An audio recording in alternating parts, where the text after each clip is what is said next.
Olá pessoal, tudo bem? Professor Jairo, nós vamos fazer hoje uma aula de história, pessoal do nono ano aí, ó, sobre o novo tema que seria a Revolução Russa, que é as minhas baquetinhas, porque eu estava ensaiando bateria há pouco, tá? A Revolução Russa de 1917, vamos falar sobre ela, né? A Revolução Russa que vai acontecer por causa de problemas, a primeira coisa, né? Revolução é algo extraordinário, algo que vai transformar uma mudança dentro de um Estado. No caso aí, a Rússia que passava por muitas dificuldades econômicas. E como a gente falou em sala de aula, a Rússia ela entra na Tríplice Entente com o intuito de se industrializar. Porém, os problemas da Rússia não aconteciam aí. Desde o final do século XIX, início do século XX, a Rússia era um país semi-feudalista, ainda de sistema agrário e bastante pobre. Todas as nações europeias já estavam enriquecendo com o imperialismo econômico, enquanto a Rússia ainda estava naquele momento muito pobre. Em 1905 vai acontecer uma guerra que vai ser chamada de Guerra Russo-Japonesa pelo território da Manchúria, tá? Eles vão tentar disputar aí e mesmo tendo o maior exército daquele período, a Rússia acaba sendo derrotada pelos japoneses. A Rússia era um país que era liderado por um imperador chamado Nicolau.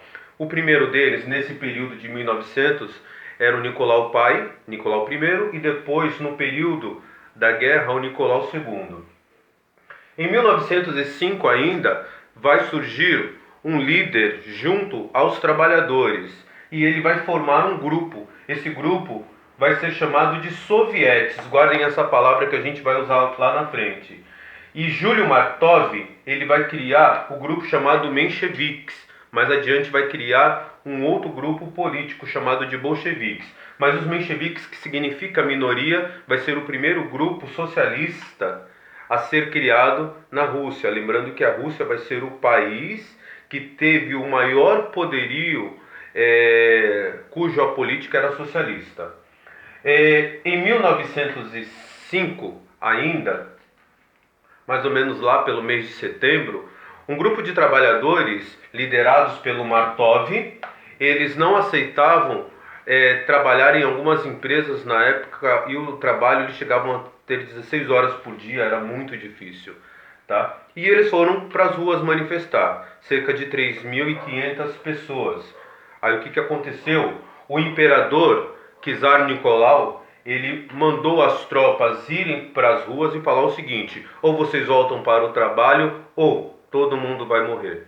Como a população dos sovietes, o grupo de trabalhadores, né, que estavam se formando ali numa espécie de primeiro sindicato que existiu, não aceitaram voltar ao trabalho. Se não tivessem leis trabalhistas, o imperador foi lá e mandou matar todos eles, tá? Aquele domingo, que era um dia comum de trabalho, foi chamado de Domingo Sangrento.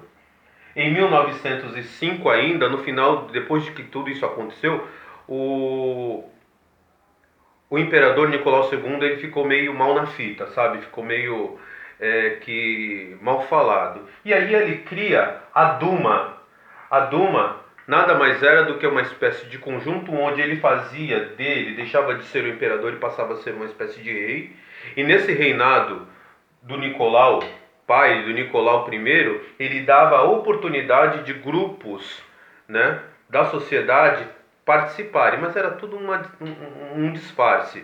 Ele continuava sendo imperador, centralizando o poder de forma absoluta. A Duma, então, foi criada para ele como uma espécie aí de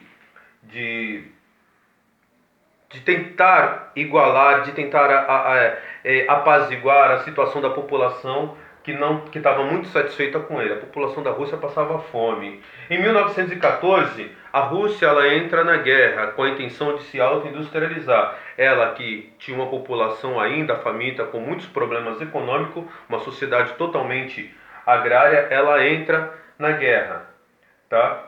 E essa grande guerra vai trazer situações ainda muito piores para a Rússia. E essa situação ela só vai piorando cada vez mais. Em 1917, acontece a chamada Revolução Menchevique, já não mais liderada pelo Júlio Martov. Agora ela era liderada por três generais. Um deles, chamado Lenin, que a gente vai ver lá na frente, Vladimir Lenin. Outro era um general chamado Trotsky, que vai criar o primeiro exército socialista.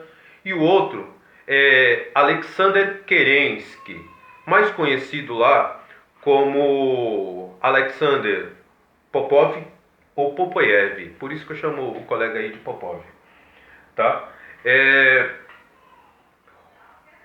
Eles acabam vencendo e expulsando o imperador Nicolau, nessa época já o segundo, do governo e fazendo com que agora o grupo socialista, o primeiro grupo socialista, eles dominassem a situação. Só que o que vai acontecer nesse período? Eles vão escolher uma pessoa que não era nem tanto extremista e nem tanto conservador. Eles vão escolher o Kerensky, o Alexander Kerensky, para governar. O Alexander Kerensky ele vai fazer uma política, iniciar um processo socialista dentro da Rússia, porém continuando ainda com as tropas na Grande Guerra. E isso vai fazer com que ele seja muito mal visto. Mais adiante, é criado ainda em 1917, foi criada uma guarda branca pelo Alexander Kerensky, e em abril de 1917, Lenin ele vai criar o Partido Bolchevique, que está aqui, ó. Esse Partido Bolchevique, eles eram extremistas, eles achavam que só através de uma grande revolução a Rússia ela poderia mudar aquela situação total, e rompendo todos os laços com os países capitalistas, que para eles era a grande desgraça do mundo. Tá? Em 1917 vai acontecer uma revolução bolchevique, mas antes disso, Kerensky estava no poder como uma espécie de governo provisório, e mais adiante deveria ter uma nova disputa, uma nova eleição política. Estariam lá de um lado Trotsky e Lenin disputando. Ambos eram amigos, até porque Trotsky vai criar a Guarda Vermelha, exército esse que vai ser o exército do Lenin. Só que Lenin vai fazer o seguinte, ele vai fazer uma política na qual ele vai atiçar de forma centralizadora a população, falando que a única forma da gente mudar essa situação é criando um novo conceito de paz, terra e pão. Ou seja, ter paz dentro do território para poder trabalhar. Para isso as pessoas teriam ter terra, não mais propriedade privada, todas as terras seriam estatizadas e distribuída para a população, para que eles tivessem o direito de ter pão para comer, ou seja, de ter alimento. Essa política, a princípio, ela dá um grande crescimento econômico, mas depois uma queda econômica, até que, percebendo que a sociedade ela não estava muito legal, Lenin ele acaba com essa política do paz, pão e terra e cria a NEP, que era uma espécie de nova política econômica.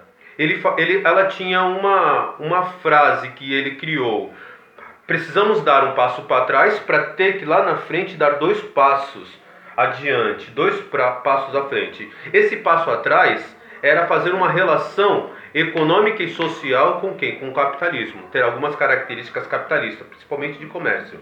E uma vez que eles tivessem dinheiro, eles poderiam agora dar dois passos à frente com a questão do socialismo.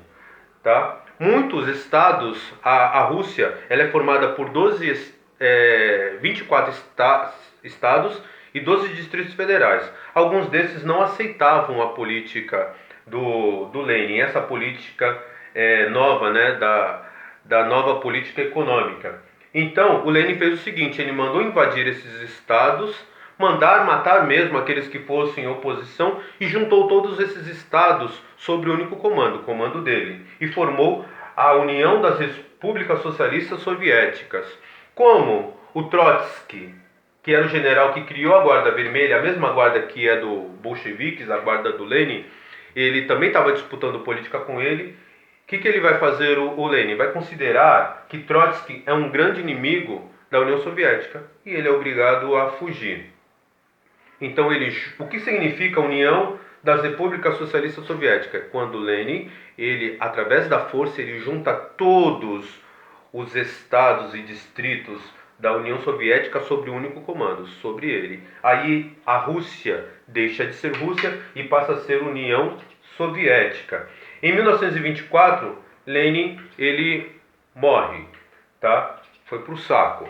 Ah, que feio, né? Falei, foi pro saco. Não, ele morreu, tá? E aí o que acontece? Há uma disputa entre Trotsky e Stalin. Trotsky volta para a União Soviética, tenta o apoio da Guarda Vermelha, porém, antes de morrer, o Lenin, ele deixou um súdito, um jovem chamado Stalin. E Stalin, ele faz o seguinte, ele percebe que Trotsky ele estava crescendo, porque Trotsky ele trazia a ideia do Karl Marx em risca, tá? Ele era aquele cara que apoiava a ideia marxista. E Stalin ele falava o seguinte: não tem que ser um país socialista, ele tem que ser um país comunista, tem que ter um líder, e esse líder ele tem que ser forte e ele tem que impor as normas e regras, tá? E aí ele centraliza o poder, e aí já seria uma outra história para uma próxima aula. Mas esse é um resumo dos principais fatos da Revolução Russa, tá? Mais adiante tem mais novidades para vocês. Tchau, tchau.